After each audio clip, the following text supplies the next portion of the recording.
जोहार, नमस्कार। बीच बहस में आज हम बात करेंगे महिला सुरक्षा पर।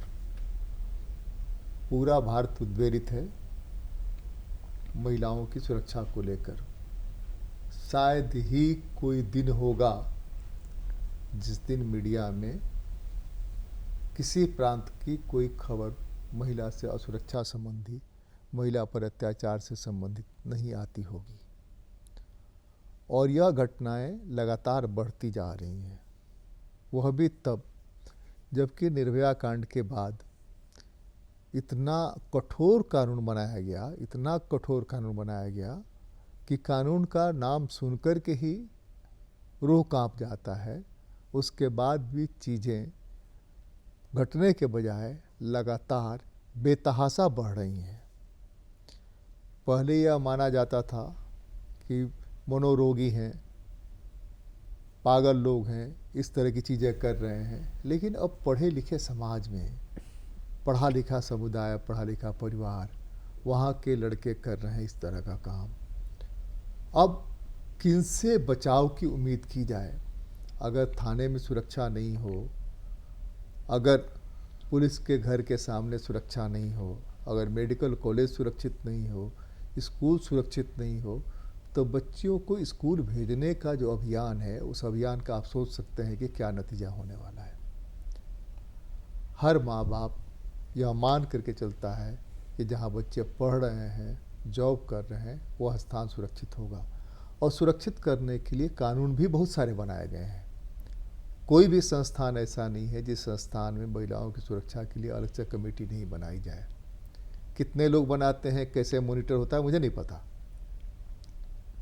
लेकिन कागज पर तो ये है, कानून में तो ये है। अगर कोलकाता में जो घटना घटी, उस घटना को लेकर के देखें, जिस ढंग से डॉक्टर अपने आप को सुरक्षित महसूस कर रहे हैं, पहले भी ये बातें आई हैं। तो ये डॉक्टरों के सिर्फ असुरक्षा का सवाल नहीं है, सिर्फ लेडीज डॉक्टर के सुरक्षा का सवाल नहीं है। सुरक्षा के सवाल वकील भी उठा रहे हैं, सुरक्षा का सवाल विधायकों का भी है, सुरक्षा के सवाल सांसदों का भी है, सुरक्षा का सवाल प्रधानमंत्री, मुख्यमंत्री, जितने मंत्री हैं सबका है, जितने अफसर हैं सबका है। सुरक्षा किसकी और किससे, यह सबसे गंभीर सवाल है। और आज के बीच बहस में इसी सवाल का हल करेंगे, इसलिए कि दुर्गा पूजा हमारे सामने है।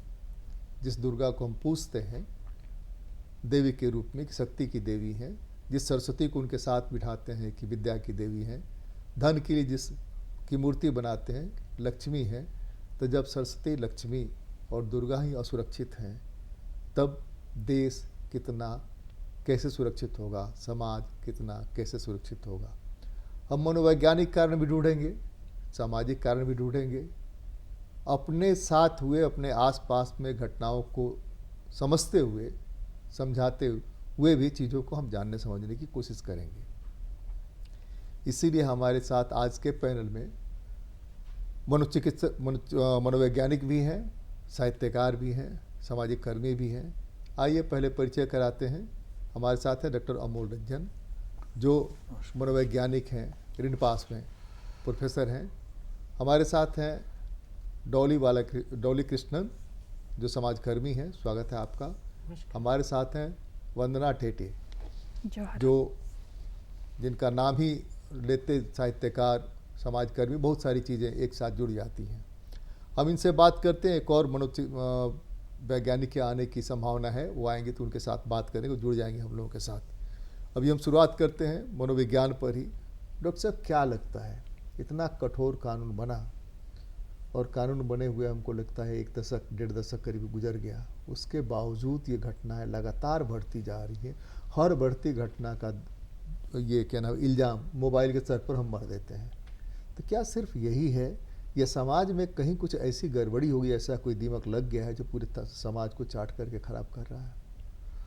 अगर आप देखेंगे तो समाज में हमेशा से कुछ न कुछ ऐसे तत्व रहे हैं जो महिला सुरक्षा पे, एक जिनके बारे में महिला सुरक्षा के के संबंध में अगर सोचेंगे तो लगेगा कि शायद ये लोग जिम्मेदार थे, और ये पिछले कुछ अरसे में बहुत ज़्यादा बढ़ गया। इसका जो हमको प्रतीत होता मनोवैज्ञानिक कारण कि जो लोग पहले से कम बातचीत करते थे और आजकल बहुत ज़्यादा एक्सपोजर होता चला जा रहा है चीज़ों का, और समाज से हम कटते चले जा रहे हैं, तो अकेले मन में बहुत सारे विकृत विचार भी चलते रहते हैं, और इसी का ये लोग फ़ायदा उठा करके जब देखते हैं कि मौका मिला है तो कुछ ना कुछ गलत करने की कोशिश करते हैं। दूसरा एक महत्वपूर्ण बात ये भी है कि जब लोग किसी को कमज़ोर समझने लगते हैं या उसमें लगता है कि नहीं कोई, हम किसी के पास मदद के लिए गए है ना, और लगता है कि शायद हम मदद का भरोसा दे करके ये बतलाने की कोशिश कर रहे हैं कि अगर हमारे साथ आप हैं तो हम आपको हर तरीके की सुविधा उपलब्ध करवाएंगे, नौकरी दिलवा देंगे, इस टाइप की चीज़ें हो रही हैं। तो इसलिए ये सब चीज़ें बढ़ रही हैं, और हम तो हमेशा एक चीज़ समझते हैं कि चाहे छोटा बच्चा हो, गर्ल चाइल्ड हो या एडल्ट हो, सब लोगों को एक चीज़ समझना चाहिए कि आत्मसम्मान, और जब भी आप किसी से बात करें तो ये समझना चाहिए कि दूसरे व्यक्ति को कभी भी ये मत समझिए कि वो आपकी बात को किस अर्थ में ले रहा है। हमेशा पॉजिटिव तरीके से ऐसे में नहीं रखना है, क्योंकि हमको ये महसूस हो रहा है कि जो कलकत्ता वाला इंसिडेंस हुआ उसमें क्या था, वो तो हमेशा जाता था मेडिकल कॉलेज में, उसका ख़राब बैकग्राउंड था, लेकिन हम लोग उसको अलाउ किए हुए थे घुसने के लिए, लोगों से बातचीत करने के लिए, नीचे से ऊपर तक के पदाधिकारियों के संपर्क में था। तो सबको एक ये मैसेज था कि ये बहुत पावरफुल व्यक्ति है, और उसको भी आत्मविश्वास था कि वो कुछ भी करेगा तो शायद बच जाएगा। तो जब ऐसी स्थिति आ जाती है कि जब ये समझने लगते हैं कि बहुत शक्तिशाली हो गए, तो दूसरे को कमज़ोर समझते हैं, और लोग शुरू में विरोध नहीं करते। अगर ऐसा नहीं होता है, कोई भी जो स्पेशली जो एडल्ट टाइप के लोग हैं, अगर आप देखेंगे तो उनमें भी सिक्स सेंस होता है, वो समझ जाते हैं कि आदमी की क्या नियत है, लेकिन लोग संकोच करते हैं सामाजिक कारण से। तो समाज को और खुला होना चाहिए, अगर इस टाइप की घटना हो तो सबको मिल करके तुरंत आगे आना चाहिए। और इसीलिए हमको लग रहा है पिछले कुछ समय से चीज़ें बढ़ गई कि अब हम लोग ये बात अपने घर पे भी शेयर नहीं कर रहे हैं। नहीं, एक और चीज़ में आप देखिएगा कि मणिपुर की घटना मणिपुर की है, दुमका की घटना दुमका की है, उससे जो उद्वेलन होना चाहिए वो उद्वेलन समाज में नहीं है, जो सब जगह उद्वेलन होना चाहिए। मणिपुर हमारी कंट्री है भाई, हमारे लोग हैं वहाँ पर, इतने सालों से हो रहा है, तो उससे गुस्सा होना चाहिए। कलकत्ता की घटना कलकत्ता की घटना, एक डॉक्टर लोग कह रहे हैं कि नहीं हम तब तक नहीं जाएंगे जब तक इसको नहीं करिएगा, इसको नहीं करिए। अरे सिर्फ उसी का सवाल नहीं है, आपकी जिम्मेदारी मरीज की देखभाल और मरीज की रक्षा की भी है, उसके साथ साथ आपको अपनी बात कहने की भी है। चीज़ें तो हो ही रही है ना, आप जांच की मांग करें, जांच हो रही है, जांच में अगर कुछ लगे तो आप चीज़ों को आगे बढ़ा सकते हैं। दूसरे यह कि यह भय जो है, वह भय भी जो कानून का भय होना चाहिए वो भय नहीं रहा। ये सबसे खतरा जो आपने बताया ना कि वो इतना दबंग था कि वो लगातार आता जाता रहता, जो सूचनाएं आ रही हैं और कोई उसके भय से बोलता नहीं था। यह भय जो है तो उसको कानून का भय नहीं था। निर्भया कांड के बाद इतना भयंकर कानून बना हो, इसका क्या परिणाम होगा? देखिए सर, जितने लोग एंटी सोशल ट्रेट के साथ जीवन जी रहे हैं वो लोग हमेशा चैलेंज करते हैं प्रशासन को, और वो हमेशा सोचते हैं कि जब भी कुछ ऐसा काम करेंगे तो शायद बच जाएंगे, या उनको कोई पकड़ नहीं पाएगा, या इनकी इतनी पैरवी है कि वो बच जाएंगे। जब इस टाइप की चीज़ें चलने लगती हैं समाज में, है ना, तब ये कहीं ना कहीं कानून का डर से पीछे हो जाते हैं। और अभी भी आप देखिए, सिर्फ एक डॉक्टर महिला के साथ ही नहीं, जैसे आपने शुरू में बतलाया कि समाज के हर स्तर पर अगर आप देखें तो कहीं ना कहीं महिला असुरक्षित है, उनके साथ वायलेंस तो सदियों से चला आ रहा। और ये असुरक्षा जो अभी बढ़ी है, इसका मेन कारण है कि हमारा एफिलिएशन किसी से है, किसी पार्टी से है, किसी व्यक्ति से है, किसी, तो वो जो एक साइकोलॉजिकल एक हमारे अंदर झूठा एक आत्मविश्वास बना हुआ है, और हम जो दिखलाते रहते हैं, इससे दूसरे लोग कमज़ोर पड़ जाते हैं। अब जैसे इस बार लोगों ने किया है, लेकिन ये मूवमेंट जो है, जैसा आप कहना चाह रहे थे सर, कि पूरे कंट्री में एक होना चाहिए कि नहीं, हम लोग आत्मसम्मान से जिएं और एक दूसरे को इज्जत से देखें, स्नेह से देखें। और ये नहीं सिर्फ हम अपने लिए सुरक्षा क्यों मांगे जी, पूरे समाज जब तक सुरक्षित नहीं होगा, कोई एक वर्ग सुरक्षित हो ही नहीं सकता, नहीं पॉसिबल है ना। तो वही है, तो इसमें सारे विभाग, सब लोगों को और हर समाज के हर स्तर के लोगों को लगना होगा कि नहीं, एक आत्मसम्मान की बात होनी चाहिए कि हमारे गांव में कोई ऐसी घटना नहीं होगी, हमारे गांव का बच्चा कोई ऐसा नहीं करेगा, हमारे कम्युनिटी का कोई नहीं करेगा, हमारे समाज का नहीं करेगा। जब ये भावना अंदर से जागृत होगी तभी हम इसको काउंटर कर सकते हैं। और निश्चित रूप से जो भी कानून बनता है उसमें बहुत सारे बचाव के भी पक्ष आते हैं, और शायद लोग बहुत कॉन्फिडेंट रहते हैं कि कहीं ना कहीं कोई ना कोई रास्ता निकल आएगा, शायद इससे वो बाहर आ पाएंगे।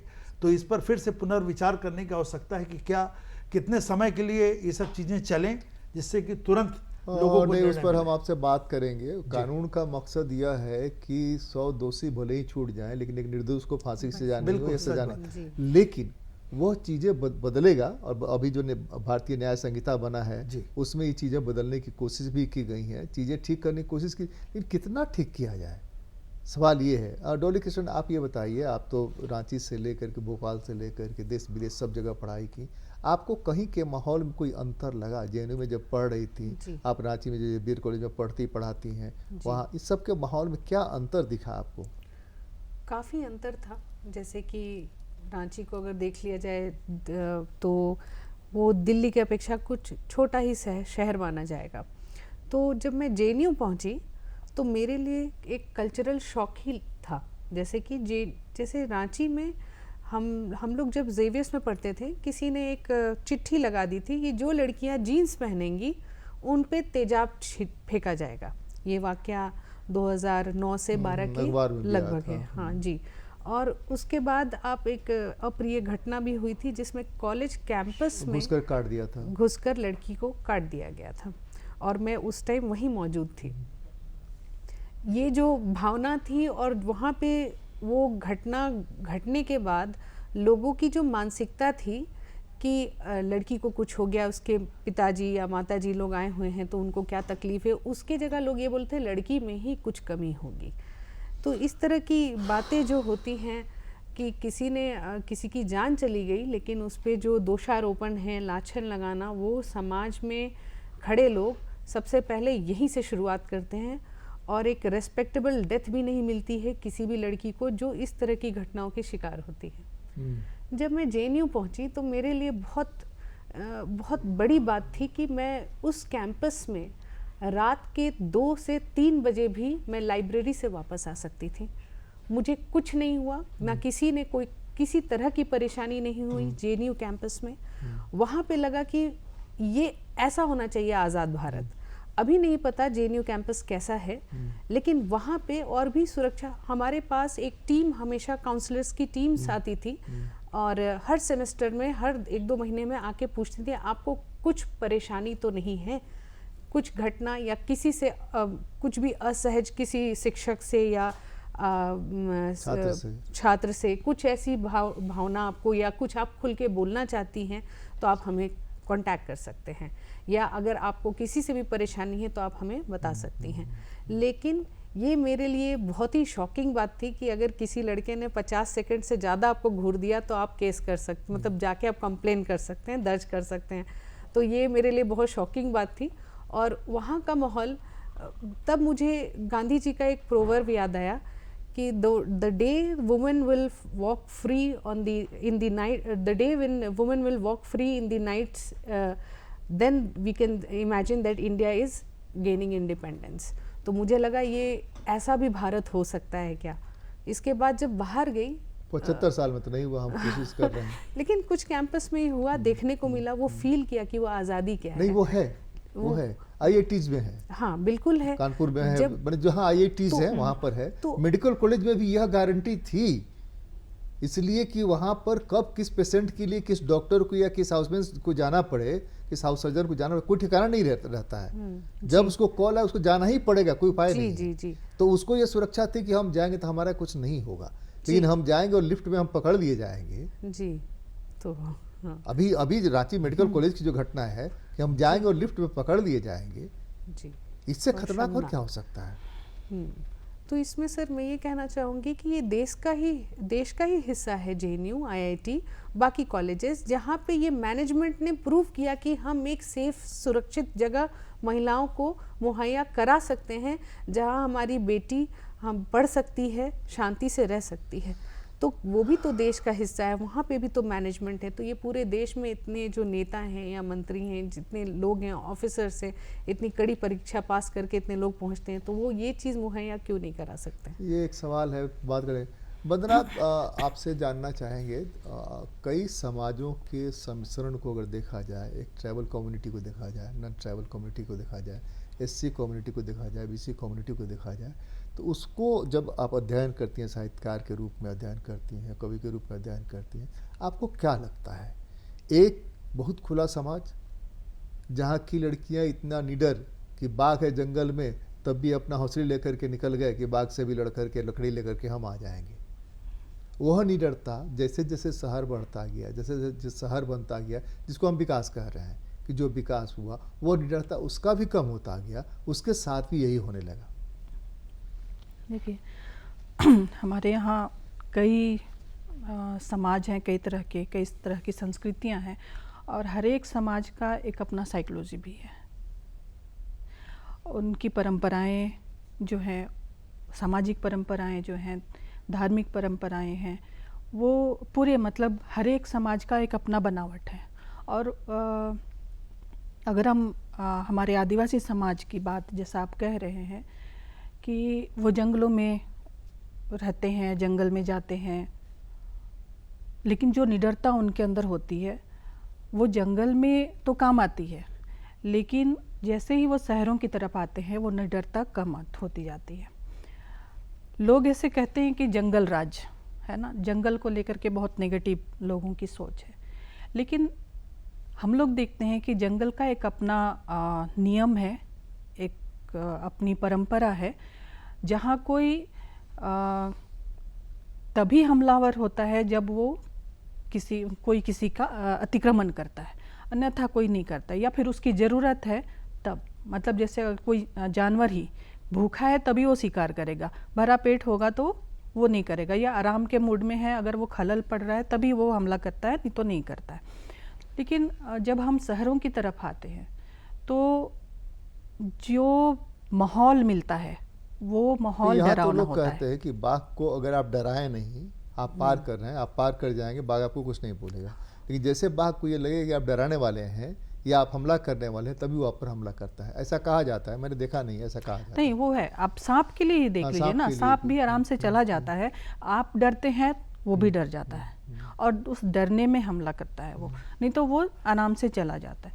तो सबका अलग अलग स्वभाव होता है, लेकिन जैसे ही आप शहर में आते हैं वो स्वभाव इतना आक्रामक और क्रूरतम तरीके से सामने आता है कि आपकी निडरता जो आप अपने माहौल में होते हैं वो वहाँ पे सहम जाता है। क्योंकि हम लोगों ने खुद ने देखा है कि जब हम इसी रांची में आराम से हम लोग 7-8 बजे तो छोड़िए, 9-10 बजे तक आराम से घर चले जाते थे, रात होने पे भी कोई डर नहीं होता था। लेकिन अभी आप 6 बजते बजते घबराने लगते हैं कि बच्चियां लौटी क्यों नहीं। तो ऐसा क्या कारण है? हम जैसे जो एक अधेड़ अवस्था में मतलब है हम लोग, हमारी उम्र की महिलाओं के साथ जब हादसा होता है तो छोटी बच्चियों के लिए तो और भी खतरनाक होता है। तो ये सब कहाँ से आता है? मुझे लगता है कि आदिवासी महिला होने के नाते मैं जब अपने परिवार, अपने समाज को देखती हूँ तो वो वहाँ पर वो बहुत सिक्योर फील करती हैं, लेकिन जैसे ही वो बाहरी समाज के संपर्क में आती हैं तो उनको वो खतरा होता है। क्योंकि दूसरे समाज में महिलाओं के प्रति जो नज़रिया रखा जाता है वो नज़रिया हमारे अपने समाज में तो है नहीं, तो इसीलिए वो ज़्यादा अपने आप को असुरक्षित महसूस करती हैं, और उनको ये समझ में नहीं आता है कि उनका मुकाबला वो किस तरीके से करें। एक जानवर से आप मुकाबला आराम से कर सकते हैं क्योंकि उसकी नज़रों में, उसके हाव भाव में सारा चीज़ पता चलता है और वो कब आक्रामक होगा ये भी पता चलता है। लेकिन इंसान जिस तरह से रूप बदल रहा है, अपना स्वभाव अपना बदल रहा है, अपनी मानसिकता बदल रहा है, उसको समझ पाना बहुत मुश्किल होता है। इसीलिए हम लोग देखते हैं कि शहरों में या दूसरे समाजों में महिलाओं के प्रति, क्या छोटी बच्चियों के साथ भी घरों में ही ज़्यादातर हिंसात्मक घटनाएं घट रही हैं। तो ये ऐसा क्यों हो रहा है? मतलब हम किससे सुरक्षा मांगे? अपने घर में अपने मामा, नाना, दादा दादी से मांगे या किससे मांगे? तो ये जो मानसिकता है हम लोगों की, उससे बाहर कैसे हम निकल पाए? अपने पुरुषों को, हम जो अभी जितनी निडरता की बात करते हैं तो सारी निडरता मतलब कुछ घटना घटती है तो महिलाओं को, लड़कियों को ही शिक्षित करने, उनको सशक्त करने की तैयारी में लग जाते हैं। तरह तरह के ऐप उनकी सुरक्षा के लिए बनाने शुरू करते हैं, पिंक ऑटो शुरू कर देते हैं, पिंक बस शुरू कर देते हैं, लेकिन हम अपने बच्चों को नहीं समझा पा रहे हैं। ये है क्या पिंक बस और पिंक ऑटो? वही बिल्कुल आपको लगता है ना, हाँ, आपको लगता है कि बिल्कुल हम उनको सुरक्षित कर दें, एकदम पिंजड़े में बंद कर दें तो सुरक्षित हो जाएंगी, एकदम अलग करके रखेंगे तो सुरक्षित हो जाएंगी, जबकि हम अलग करने के नाम से उनको और अकेलापन दे रहे हैं और उस अकेलेपन में वो और खतरे नहीं, के पता नहीं समझ मेरी में यह आएगी। मान्यता कितनी सही कितनी गलत है कि जातियों के नाम पर स्कूल, जातियों के नाम पर हॉस्टल्स, जातियों के नाम पर बस और महिला पुरुष के नाम पर अलग अलग बस, ये इससे खतरनाक कुछ हो ही नहीं सकता। बिल्कुल जी, बिल्कुल। क्यों वो सुरक्षित नहीं रहेगी भाई, उसके साथ क्यों सुरक्षित नहीं रहेगी? आप उसको कह रहे हैं कि तुम असुरक्षित हो, उस डब्बे में बंद करके आप उसको बार बार चेता रहे हैं कि तुम यहाँ असुरक्षित हो, इसीलिए तुमको यहाँ लाया गया। हमारे साथ भूमिका डॉक्टर भूमिका सच्चर भी जुड़ गई है, स्वागत है आपका। देर हुई लेकिन अबेर नहीं हुई। ये मैंने देर से ही फ़ोन किया आपको। एक तो हम लोग बात कर रहे हैं महिलाओं की सुरक्षा को लेकर के, तो कई एंगल से बात कर रहे हैं, साहित्यिक एंगल से ही बात कर रहे हैं, सामाजिक एंगल से ही बात कर रहे हैं, मनोचिकित्सीय एंगल से ही बात कर रहे हैं। निर्भया कांड के बाद जो कानून बना, इतना कठोर कानून बना, उस कानून में जो प्रावधान है, उन प्रावधानों को अगर लागू कर दिया जाए तो शायद ही कोई बाहर रहेगा, 50% लोग बंद हो जाएंगे। लेकिन बनाया इसलिए गया कि सचमुच ऐसा कुछ होता है तो उस पर कार्रवाई हो।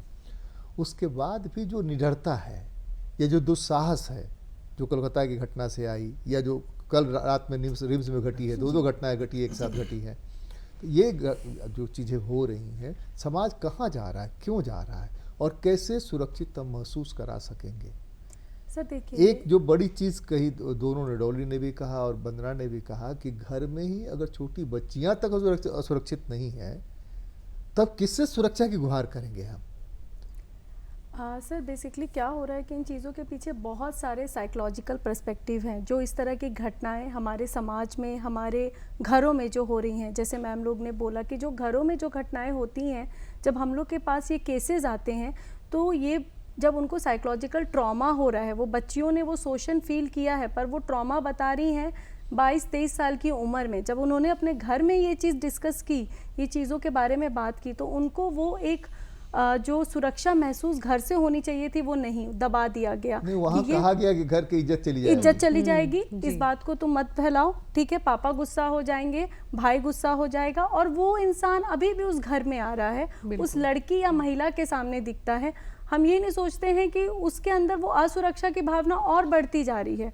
उसका वो जो ट्रस्ट है, मतलब जो वो एक भरोसे वाली चीज़ है, वो उसको हर जगह अप्लाई कर रही है गलत तरीके से कि मैं इस समाज में सुरक्षित हुई नहीं, मेरे साथ तो कहीं भी कोई भी घटना हो सकती है। और जिस इंसान ने ये किया, उसके दिमाग में इस चीज़ को लेके एक सही हम कहीं मतलब भी कुछ कर सकते हैं। हाँ, कि हम कहीं भी कुछ कर सकते हैं, उसको एक फ्रीडम मिल रही है। तो इन चीज़ों को लेके मुझे लगता है कि बातचीत, रिपोर्ट ज़्यादा ये केस होने चाहिए जो गाँव में है ना, जो हमारे घरों में भी ये घटनाएं जो होती है जिनको हम पारिवारिक रूप पे डिस्कस नहीं करते हैं। महिलाएं भी अपने बच्चों के साथ इस रूप में खुल के बात नहीं करती है कि गुड टच, बैड टच, ठीक है, स्कूलों में इन चीज़ों के बारे में बात हो रही है, पर इसके आगे क्या करना है? अगर कोई तुम्हें बैड टच कर रहा है, कोई तुम्हें कुछ कर रहा है, तो उस इंसान के लिए घर के रूप में क्या चीज़ें होनी चाहिए?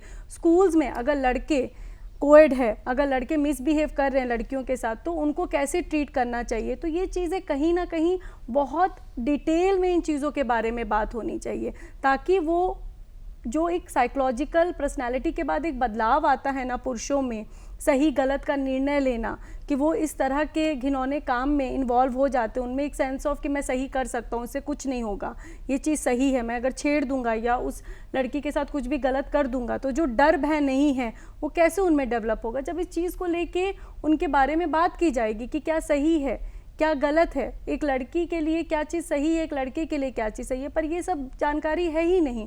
ये जो साइकोलॉजिकल रूप से हमारे अंदर, सबके अंदर, बच्चों में भी ये आते हैं, ठीक है।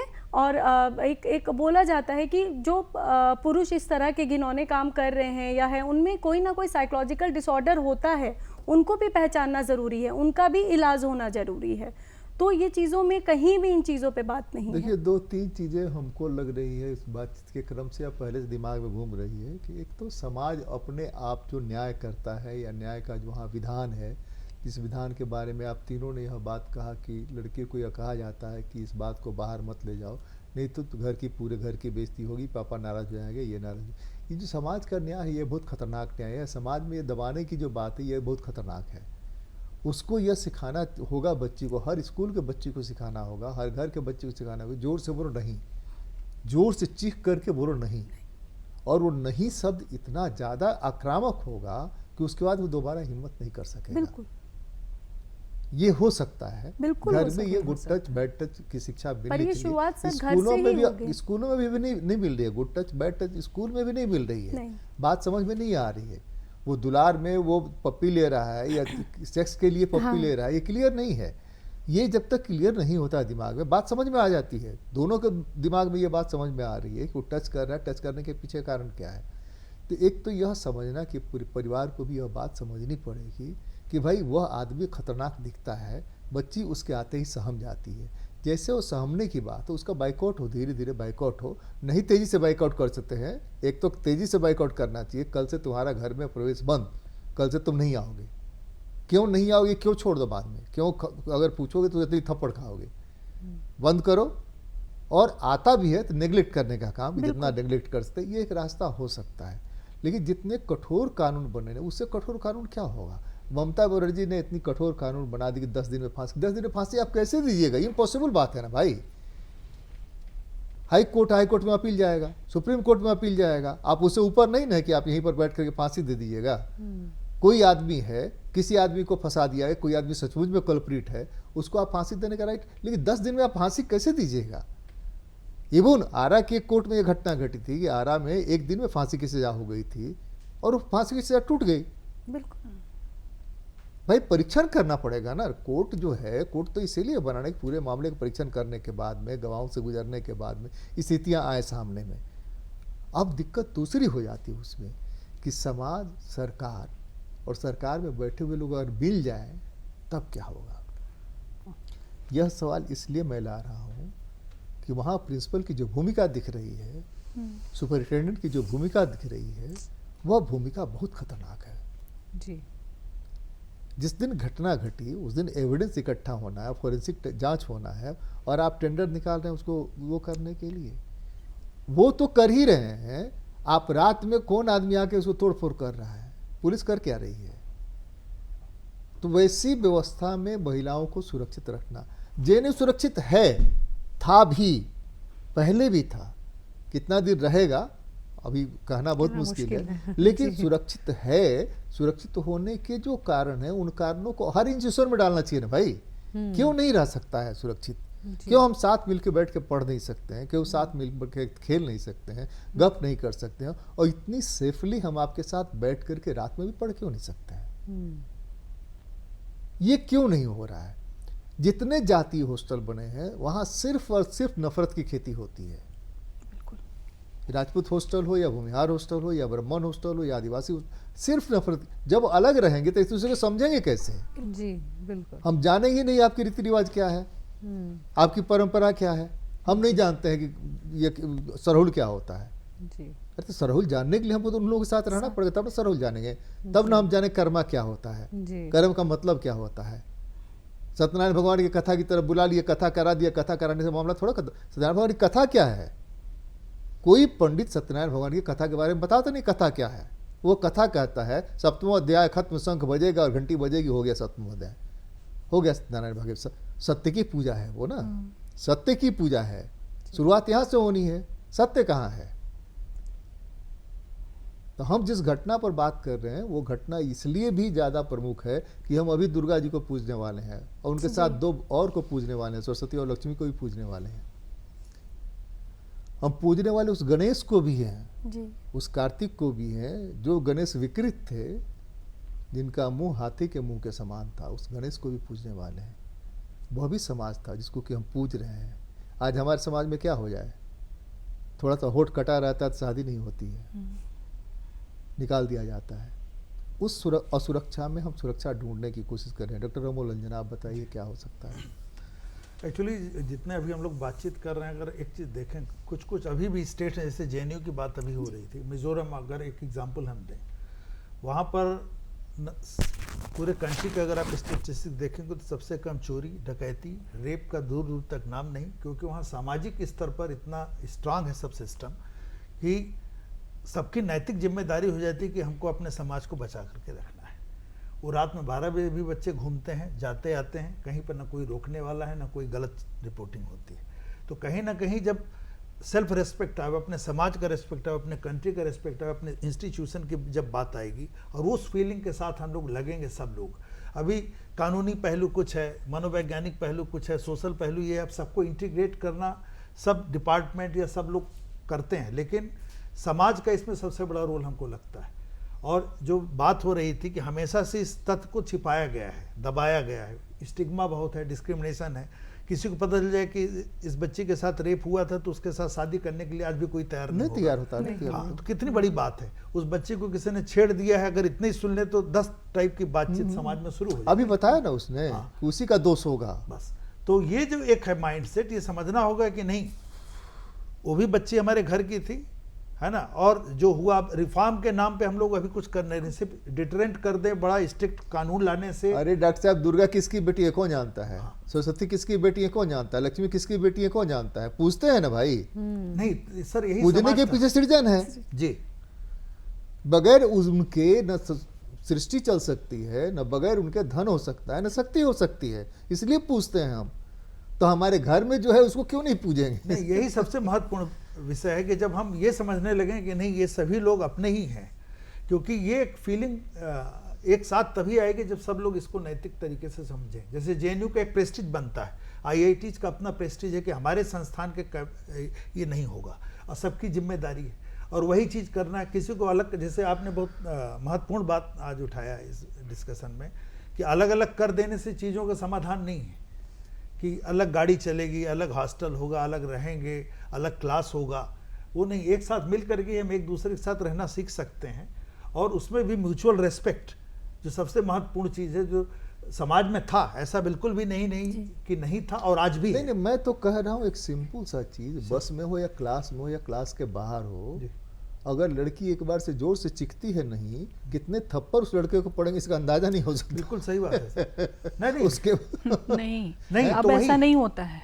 अब लड़कियां सड़कों पे छेड़ी जाती हैं, वो जोर से चिल्लाती है, विरोध करती है, लोग खड़े होकर तमाशा देख तमाशा रहे देखते थे, हैं। लोग वीडियो बना रहे होते हैं। जी, आजकल का संवेदनशीलता इस तरह से गिर गई है, खत्म हो रही है कि लोग नहीं आवाज का ये करते हैं, मदद के लिए कोई आगे नहीं बढ़ता है। जी, कि हमारे घर का मामला नहीं है, हमारी बेटी नहीं है, हमारे जानने हम वाले उस में लड़की नहीं को है। नहीं जानते, हो सकता है उसकी गलती हो।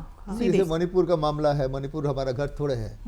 मणिपुर और में हो रहा नॉर्थ है ईस्ट तो के लिए होता तो है। वैसे ही बातें हैं, और वहाँ सर, के इसमें लोगों के जितने बारे में तो केसेस रिस्पेक्ट ही रिपोर्ट हो नहीं रहे है। हैं अभी, बहुत कम केस रिपोर्ट हो रहा है। जी, नहीं, रिपोर्ट तो होगा, भय है ना हाँ, समाज नहीं, का, तो वही शादी है, नहीं तो होगी ना। हम लोग उस पर फोकस कर रहे हैं, लेकिन धीरे धीरे करके एजुकेशन सिस्टम समाज में ये कहीं ना कहीं एक मैसेज देना ही होगा कि आत्मसम्मान की बात है। किस कंट्री में कितना कम होता, उसी से नहीं, अभी पता नहीं, आप दोनों ज़्यादा बेहतर बता सकेंगे, आप दोनों अपना अनुभव बता सकेंगे। एक मुझे लगता है कि एक बड़ी संख्या पुलिस की लड़कियों की आई है पुलिस में, लेकिन उसमें भी वही मर्दाना स्वभाव बढ़ता जा रहा है। वह जो रिएक्ट करने और महिलाओं के साथ खड़ा होने की बात थी, वो गाली भी वैसे ही देती हैं। वो ट्रेनिंग होती है ना, वैसे ही उनको ट्रेनिंग ही होती है वैसे। ट्रेनिंग में गाली नहीं सिखाई जाती होगी, उस तरह की गाली नहीं सिखाई जाती होगी।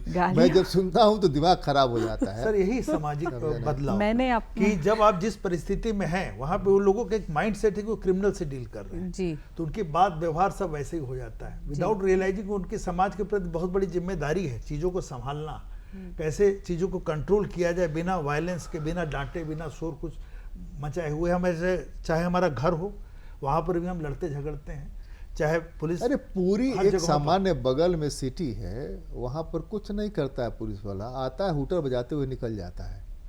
और कभी भी पुरी और भुवनेश्वर में इस तरह की घटना सुनने को नहीं मिलती कहीं हुआ। पुलिस के होने का भय, यानी कानून का भय कि पुलिस है, कि पुलिस की मौजूदगी है, पुलिस की मौजूदगी नहीं होना, एक अंधेरा कोना मिलना जिसमें लिफ्ट में खींच लिए जाने की घटना है, हमारे लिए तो बहुत हृदयदायक घटना है जो रिम्स में लड़की के साथ हुआ है। दोनों घटनाएं, जो कामकाजी महिला के साथ हुआ है या वो लड़की जो जा रही थी काम करने के लिए, उसको घसीट लेना, इतनी हिम्मत हो जाना। देखिए सर, कुछ लोग तो मानसिक रूप से इस टाइप के होते हैं कि जब मौका मिलेगा तो कुछ ना कुछ गलत करते हैं, और उनको प्लेजर मिलता है कि उन्होंने मौके का फ़ायदा उठाया, और ये मान के करते हैं कि हम ऐसे ही निकल जाएंगे, हमको कोई नहीं मिलेगा, ना कोई कुछ कंप्लेंट करेगा। इसी में कुछ लोग हिम्मत जुड़ा करके बोलते हैं, लेकिन जो कलकत्ता की घटना हुई उसमें तो अंत कर दिया। ला यूनिवर्सिटी की घटना 4 साल पहले हुई थी, कांके में ही, है ना, कितना कष्ट की बात थी कि मतलब यूनिवर्सिटी कैंपस के दूसरे तरफ जाकर के ऐसी घटना हुई, और शाम के टाइम दिन में सब लोगों के भीड़ में, है ना, तो इस टाइप की घटना होती है। लेकिन कुछ घटनाएं सामने आती हैं तो कुछ दिन तक लगता है कि हमको कुछ करना चाहिए, सब लोग लगते हैं।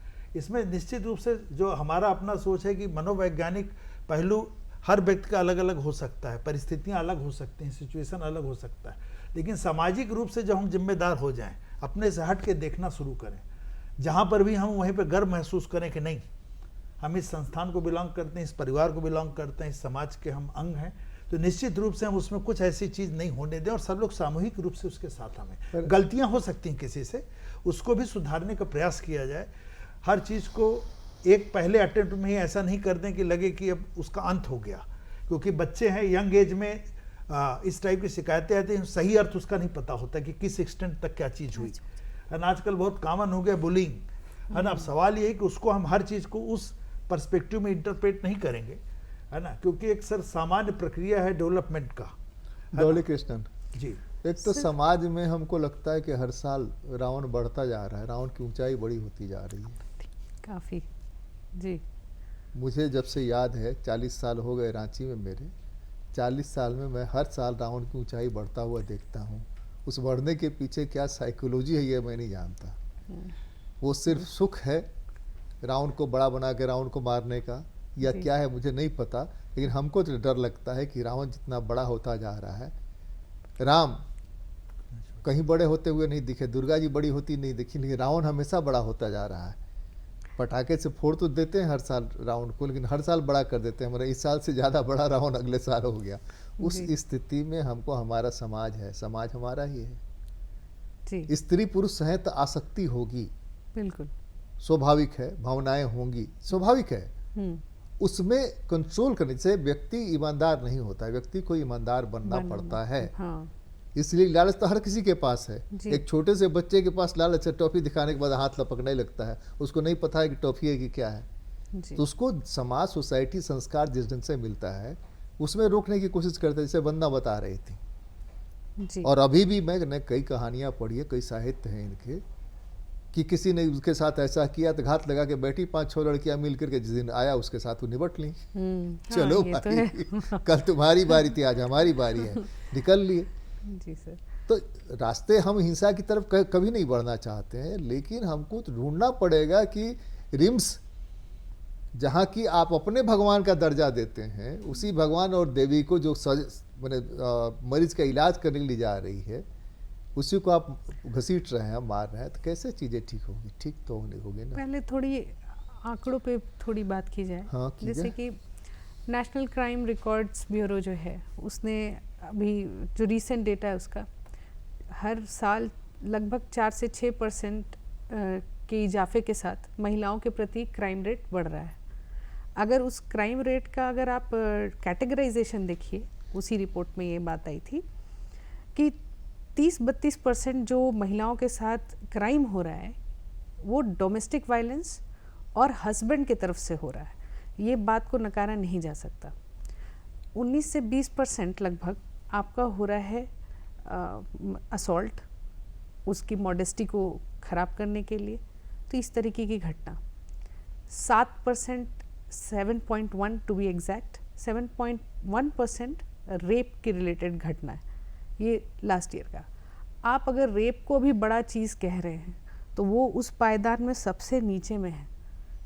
अगर यहाँ बात करें, मैं बड़ी घटना कह ही नहीं कर रहा हूँ, हाँ, मैं महिलाओं के सिर्फ उत्पीड़न का सवाल उठा रहा हूँ, महिलाओं की बात कर रहा हूँ। और हर साल अगर आप देखें डेली बेसिस पे 100 में से 80 मीन्स 88 रेप केसेस रिपोर्ट होती है। बहुत सारी रिपोर्ट भी नहीं होती, अगर रिपोर्ट करने लगे तो वो भर जाएगा। कारण बताए क्या कारण हो सकता है? वो तो सब हम लोग जान रहे हैं। अब सवाल ये हो रहा है हस्बैंड, जिसको आप एक क्या बोले अर्धांगिनी, आप सोचते हैं कि आप अर्धांगिनी बनने जा रहे हैं, तो उस इंसान पे ही भरोसा नहीं रह गया।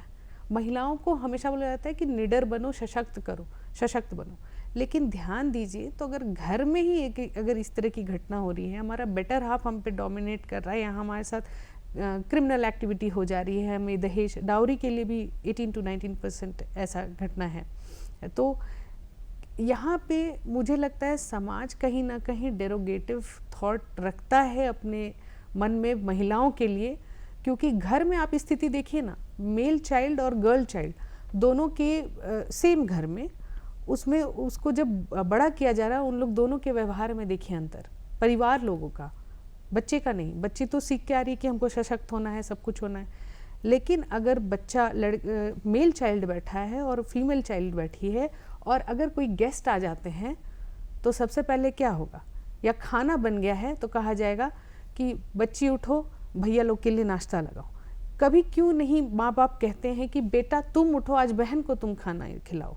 ये बात नहीं आ रही है सोसाइटी में, और जैसे जैसे मॉडर्न होते जा रहे हैं हम लोग, और कहीं ना कहीं मैं ये बात बहुत खट्टी लगेगी, ये बहुत मैंने महसूस किया है, जो मेल चाइल्ड को जो हम लोग ईगो दे रहे हैं, बड़ा कर रहे हैं कि अरे ये तो लड़का है, ये नहीं करेगा, कपड़ा नहीं पसारेगा, मेरा बेटा है, लड़का क्यों करेगा, लड़की हो तुम लोग लड़की किस लिए हो, अगर तुम्हारे रहते मुझे खाना बनाना पड़े तो घर में बेटी किस लिए है। इस तरह की बातें आती हैं, घर में बेटी किस लिए है, उसके जगह घर में बच्चे किस लिए हैं, जब तक नहीं आएगा तब तक मानसिकता नहीं बदलेगी। घर से ही शुरुआत करिए ना, जैसे कि अगर हम ये यह घटनाएं, मानसिकता तो आज के 20 साल 30 साल 40-50 साल पहले और ज्यादा थी। हाँ अभी कम हुई है, लेकिन तब ये घटनाएं नहीं होती थी, जिस जी, तरह जी। घटनाएं हैं उस तरह घटनाएं नहीं होती जी, थी। जी। अभी जो घटनाएं हैं उन हाँ। घटनाओं में हर जगह शामिल है हाँ। कि सबसे ज्यादा नौकरी पेशा से जुड़े हुए जो लोग हैं, जो डाइवोर्स के केसेज आ रहे हैं, जी जी जी 7 साल 17 साल लिव इन रिलेशन में रहे और शादी के 6 महीने बाद अनबन हो गया और डाइवोर्स चाहिए, हाँ अलग होना है। पहली घटना ये, दोनों डोमिनेट कर रहे हैं, हाँ, हाँ, दोनों हाँ, वहां पर हाँ, है। हाँ, हाँ। तो एक दोस्ती बराबर की जो होनी चाहिए, और दूसरे की अपने यहाँ शिव को भी पूछते हैं, पार्वती को भी पूछते हैं, शिव को भी आदि देव मानते हैं, आदि देवी मानते हैं, लेकिन शिव क्या है, पार्वती क्या है, कभी समझने की कोशिश नहीं की गई। है। हाँ, ये तो सिर्फ बात पूजा होती है, गए जल ढारे, जल ढार करके सावन में अपना निश्चिंत हो लिए, मुख्यमंत्री जी घोषणा कर दिए कि आइए यहाँ जल ढारिए, जल ढारने से सारा पाप निकल जाता है, गंगा जी में नहा लीजिए, सब पाप मुक्त हो गए हैं, आरती करिए, सारा पाप मुक्त। लेकिन हमारे समाज में यह होना चाहिए कि जहाँ इस तरह की घटना है, क्यों नहीं लड़का लड़की स्वतंत्र, जैसे लड़की स्कूटी से निकल गई दिन में, वैसे रात जी। में भी निकल के कोई सामान लेकर के चले आए, बिल्कुल। किसी को लेकर के आना स्टेशन तो वो लेकर के चले गए। जेएनयू में तो ये है, उठी हाँ। अपने दोस्त को लेकर के चली आई, माता पिता या कोई आया है तो वो लेके चली आई, किसी दोस्त को नहीं कहने गई चलो हमारे साथ चलना है, लेके आना है। तो यही चीज इसी भारत में ऐसे क्यों बदल जा रहा है और यहाँ क्यों नहीं बदल पा रहा है, ये सवाल है। वही सर, मैनेजमेंट की जो बात है कि वहाँ के लोग डिटरमाइंड है कि हम एक सुरक्षित जगह देंगे। जो मैनेजमेंट के लोग हैं, अगर मैनेजमेंट के लोग ये चीज़ प्रोवाइड नहीं कर पाएंगे, जो इस इंस्टीट्यूशन को रन करने के लिए जो लोग वंदना हैं, थोड़ा बेहतर इस पर तो- कुछ प्रकाश डाल सकती है। पहली बात तो मैं ये कहना चाहूँगी कि जिन आपने धार्मिक महापुरुषों का नाम लिया और जिस तरह से समाज में, आदिवासी समाज की बात नहीं कर रही हूँ, जिस तरह से पूरे बड़े समाज में देवी देवता की बात आती है, उनकी कहानियों में अलग अलग सबकी मतलब कहानियां हैं, अलग मतलब हर एक समाज, एक दलित समाज दूसरे तरीके से देख रहा है, हाँ, ब्राह्मण उसको वो तो अलग देख दृष्टि रहा है, अलग वैसे। अलग एकदम बहुत क्लियर। हर एक महापुरुष या फिर देवी के बारे में अलग अलग तरह की चीजें है, हैं। तो वो है। जब हम उन चीज़ों को देखते हैं, वो एक चीज़ है, और दूसरा कि जहाँ हम कह रहे हैं कि हमारा भारत देश है, जहाँ हमारी महिलाएं जो हैं वो देवी हैं और हम उनकी पूजा करते हैं, ये नवरात्र अभी आ रहा है, उसमें पूजाएं होंगी उनकी, लेकिन कैसा हमारा दोहरा चरित्र है कि हम एक तरफ तो उनकी पूजा करेंगे और दूसरी तरफ अपने ही घरों में, अपने ही समाज में जो महिलाएं हैं उनके साथ हम अपराध करेंगे, उनके ऊपर हिंसा करेंगे, उनको प्रताड़ित करेंगे।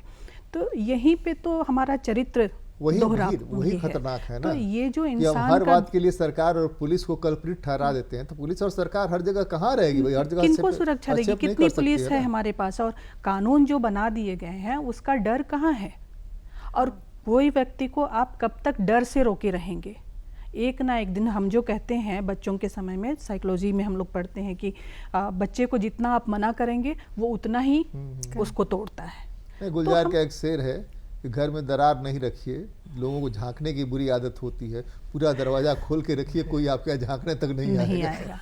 बिल्कुल, मैं उसी में देखती हूँ कि हमारे आदिवासी समाज की जब बात करती हूँ, अभी को ना देखें उसको, या फिर अगर देखना भी है तो जैसे डॉक्टर साहब ने कहा नॉर्थ ईस्ट में जो स्थितियाँ हैं आदिवासी समाज में, हम लोगों ने भी अब जब स्टडी करना देखा तो देखते हैं कहीं जेल का कॉन्सेप्ट नहीं है, कानून जैसी कोई चीज़ नहीं रही वहाँ पे, लेकिन वहाँ पे इस तरह का क्राइम नहीं रहा। और अगर किसी भी तरह का क्राइम रहा तो उसके लिए दंड की प्रक्रिया अलग रही। ऐसा नहीं कि उसको जेल में रख के सड़ा दो, मार ही दो, या फिर उसको ऐसी सज़ा दी जाए जिससे उसको फील हो कि उसने गलत किया है, और उसको मतलब उसको मोटिवेट किया जाए कि वो समाज में अपना योगदान दे बेहतरी के लिए। नहीं, ये तो नई जो भारतीय न्यायिक संहिता बनी है उसमें ये चीज़ें आई है, कम्युनिटी सर्विस की बात आई ये है, अभी आ रही है। तो आदिवासी समाज में तो ये पहले से हाँ। रहा है, लेकिन जैसे जैसे हम सो कॉल्ड डेवलपमेंट की तरफ बढ़ रहे हैं, मॉडर्निटी की तरफ बढ़ रहे हैं, क्यों ऐसा हो रहा है? तो कहीं ना कहीं तो ऐसी गड़बड़ी है ना कि हम दोहरा चरित्र जीने को एक सवाल हम पूछ लेते हैं, फिर आप अपना जवाब दीजिएगा, जाएगा फिर उसके इनके तरफ, भूमिका की तरफ। जैसे जैसे हमारा समाज पैसे के प्रति एकाग्र होता जा रहा है, मतलब समाज पूंजीवादी होता जा रहा है, पूंजीवाद की ओर बढ़ता जा रहा है, पूंजी इकट्ठा कर, उस समाज में ये कुरीति और विकृति ज़्यादा बढ़ रही है। ज़्यादा बढ़ रही है, बिल्कुल। अब देखें ना, हम सभी लोगों का जो समाज है जिसमें पैसे नहीं हुआ करते थे, उस समय कितनी मतलब एक दूसरे के साथ में भाईचारा रहता था, मेल प्रेम, एक दूसरे को सहयोग की भावना रहती थी। लेकिन जैसे ही पैसा आ रहा है, हम अपने आप को ज़्यादा बेहतर मान रहे हैं दूसरे से, दूसरे को कमज़ोर मान रहे हैं, और हम अपने आप को सर्वश्रेष्ठ मान रहे हैं। तो पावर, जहाँ पैसा, यहाँ पे पावर का प्रतीक बन रहा है, और जैसे ही पावर आपके पास आ रही है, आप अपने से नीचे जो भी हैं, आपके बराबर भी हैं, तो उन पे आप हमलावर हो रहे हैं हर तरह से। मतलब ऐसा नहीं कि आप केवल महिला के नज़रिए से देखें, आप समाज में वो बढ़ रहा है। मतलब जितना लोगों के पास पैसा आ रहा है, वो अपने से थोड़ा सा भी कम पैसे वालों के ऊपर वो हिंसा कर रहा है। तो ऐसे में महिलाओं को, जिसको कि शुरू से ही कहा जा रहा है कमज़ोर हैं, कमज़ोर हैं, कमज़ोर हैं, और उनको दोयम दर्जे का नागरिक माना जा रहा है। कविता है ना, आंचल में है आंचल में है दूध, आंखों में है पानी। हाँ। तो आपने बैठा दिया है जीवन की तेरी यही कहानी, और यही मान के चल रहे हैं, मतलब उन्हीं पुरानी चीज़ों को, लेकिन आप अपने आप को मॉडर्न भी मान रहे हैं। तो हम जिस दोहरा चरित्र को जी रहे हैं, उस दोहरे चरित्र में पल में हम बिल्कुल एकदम प्यार करने वाला बाप, मामा, नाना, नानी जो भी हैं बन रहे हैं, और दूसरे ही पल हम किसी ना किसी कारण से उस पर हिंसा कर रहे हैं। तो ये साइकोलॉजिकल ये है, जिसको उस तरह से भी देखना चाहिए हम लोगों को, और उस पे कैसे बदलाव कर सकते हैं, मानसिकता पे, सोच पे, उस पे हम लोगों का ध्यान होना चाहिए। यहाँ पर एक छऊ नृत्य होता है, पता नहीं आपने कभी देखा है? सर, नहीं देखा हो तो जरूर देखिए छऊ नृत्य को। बहुत सुंदर।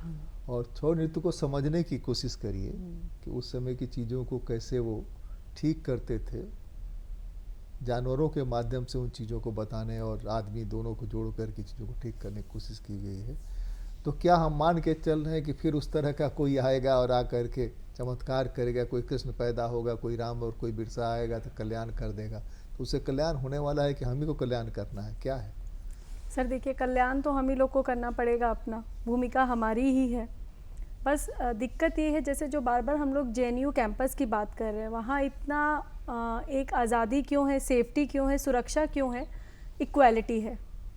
महिला को भी लगता है वो सेफ है। भारत के संविधान का पन्ना पलटिएगा तो पहले पन्ने पर लिखा गया है कि सबके साथ लिखित बहुत सारी चीजें गई, बहुत सारी चीजें हैं, पर वो करना, सर वो लागू करना बहुत ज़रूरी है। उस कैंपस में वो लागू हुआ है, वो महसूस हुआ है, वो दिखा है वहाँ पे। यहाँ अभी भी हमारे स्कूलों में, बहुत सारे स्कूलों में कोएड परंपरा नहीं है। लड़कियों का अलग स्कूल है, लड़कों का अलग स्कूल है। ये सब क्यों है? क्यों होना ज़रूरी? क्यों उनको एक साथ बैठाया नहीं जा सकता है? क्यों एक साथ बैठा के सेक्स एजुकेशन की बात की नहीं जा सकती है? क्यों बायोलॉजी के वो वाले चैप्टर स्किप कर दिए जाते हैं? बच्चों के क्वेश्चन आते हैं तो टीचर उस पर डांट देती है, मुंह बना लेती है। क्यों ये छोटी छोटी चीज़ें? डेवलपमेंटल इशू, बच्चों में क्यूरियोसिटी आएगी। भूमिका जी, इसी रांची में कबीर को पढ़ाना कॉलेजेज में बंद कर दिया गया और कबीर को हटा दिया गया। क्या वंदना? बिल्कुल कबीर। तो सर वही है, यही रांची है सर। वही मैं बोल रही हूँ कि बहुत सारी चीज़ें हमें एक साथ मिल के लागू करनी पड़ेगी। वो सेंस ऑफ जो हम लोग बोल रहे हैं ना, घर से चालू करना है। हमें परिवार में बैठ के, है ना, इन चीज़ों के, बच्चा सोशल मीडिया यूज नहीं, कर रहा है। आप थोड़ा सा अलग देखिए ना, इन सब चीजों के नहीं होने के बावजूद जेएनयू में जाते ही चरित्र बदल जाता है और जेएनयू से लौटते भी चरित्र बदल जाता है। हाँ, जी। और ये गजब होता है। ये ये गजब। क्योंकि वो आप उस परिवेश में ढल गए हैं। हाँ। आप बाहर आए हैं तो आप एक सशक्त महिला हो गई हैं, है ना, क्योंकि आपको वहाँ एक सेंस ऑफ सेफ्टी और सिक्योरिटी फील हुआ है, आपको अपने राइट्स पता लगे हैं। चलिए कंक्लूड करते हैं, हम आप ही से कंक्लूजन शुरू करते फिर इधर लौटेंगे। क्या होना चाहिए सोसाइटी को, कैसे चीज़ों को ठीक करना सर चाहिए? मुझे ऐसा लगता है कि हमारे समाज हिंसा को कैसे रुकेगी? एक दूसरे के, मतलब एक सबके साथ मिल के आना चाहिए और शुरुआत घर से होनी चाहिए। इन मुद्दों पे घर से बातचीत होनी चाहिए। आप टीवी देख रहे हो तो आपका परिवार एक साथ बैठ के देख रहा है, जब ये घटनाएं हो रही हैं तो इन पे खुल के बात हो। उस बच्ची को स्कूल में क्या लग रहा है, बेटे को स्कूल में कैसा लग रहा है, सेक्स एजुकेशंस के बारे में, महिला पुरुष का एक दूसरे के प्रति आकर्षण के बारे में, सोशल मीडिया का कितना यूज़ हो रहा है, इक्वल राइट्स फैमिली में, ये चीज़ें घर से शुरुआत होनी चाहिए। मैं तो ये, तभी हम शायद एक बड़ा परिवर्तन ला सकते हैं। वंदना, कि जो घर से ही शुरुआत होनी चाहिए, क्योंकि घर के बाद ही समाज आता है, घर के बाद परिवार, परिवार के बाद समाज आता है। लेकिन शुरुआत हम अपने बच्चों को नहीं, हम कह रहे हैं कि मैंने एक्सएसएस नहीं देखा, सॉरी जेएनयू नहीं देखा है, वहाँ पर रहे नहीं है, देखा है 1-2 दिन के लिए। तो हम यहीं बगल में ट्राइबल सोसाइटी जो है वहाँ ले जाके एक्सएसएस या इस तरह के यूनिवर्सिटीज़ के जो बच्चे हैं वहाँ क्यों नहीं दिखा सकते हैं कैंप करके? नहीं ये रास्ता दिखा तो निकाल सकते। सकते हैं ना? नहीं दिखा सकते। क्यों नहीं दिखा सकते?